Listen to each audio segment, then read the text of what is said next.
તો હેલો કેમ છો વાલા મારા મિત્રો, આજના બ્લોગમાં તમારા બધાનું સ્વાગત છે। સવારમાં ઉઠીને હું નાહી ધોઈને જઉં છું કંપનીમાં જવા, કેમ કે આજ તો ભાઈબંધનું બાઇક જોડે હતું એટલે ભાઈબંધનું બાઇક લઈને હું નીકળી જાઉં છું કંપનીમાં જવા માટે। તો કંપની આવીને હું ને મારો ભાઈબંધ સુનિલ ભાઈ કામ કરવા બાકી છે અને એવો વાતો કરતા તો કામ કરતાં કરતાં અમે આવી જઈએ છીએ દવાખાને। આજે તબિયત વધારે ખરાબ હતી એટલે હું આવી જાઉં છું દવાખાને સારસા દવાખાને દવા ગોળીઓ લઈને હું નીકળી જાઉં છું ઘરે। તો ઘરે વચ્ચે રસ્તામાં એવો તાપ લાગ્યો ને તો ખતરનાક તાપ, ફરી ઘરે આવીને આપણું લાલ ઊંચું ને ઊંચું થયેલું, કેમ કે ખબર નહીં શું થતું।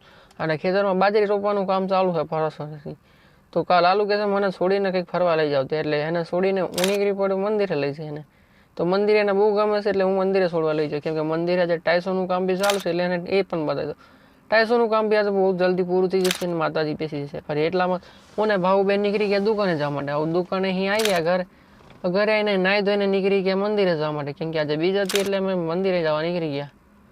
હવે મંદિરે દર્શન કરીને અમે આવી જઈએ છીએ બહાર। આવું બહાર નીકળી એટલે ઘરે જવા માટે જતા હતા ને મીરુબેનને દેખાય છે ભૂંગળો ખાવાનું મન થાય છે, તો ભૂંગળો એમને લઈ આલે અને પોંગા લઈ આલે। તો પોંગા ખાતા ખાતા અમે નીકળી જાય ભૂંગળો લઈને અમે આવી જઈએ છીએ ઘરે। તો ઘરે આવ્યા એટલે થોડીક વિડીયો એડિટ તો કરવી પડે ને। યુટ્યુબ પર જોતા હોય ને તો ચેનલને સબસ્ક્રાઈબ કરતા જજો અને ઇન્સ્ટાગ્રામ પર જોતા હોય ને તો ફોલો કરતા જજો।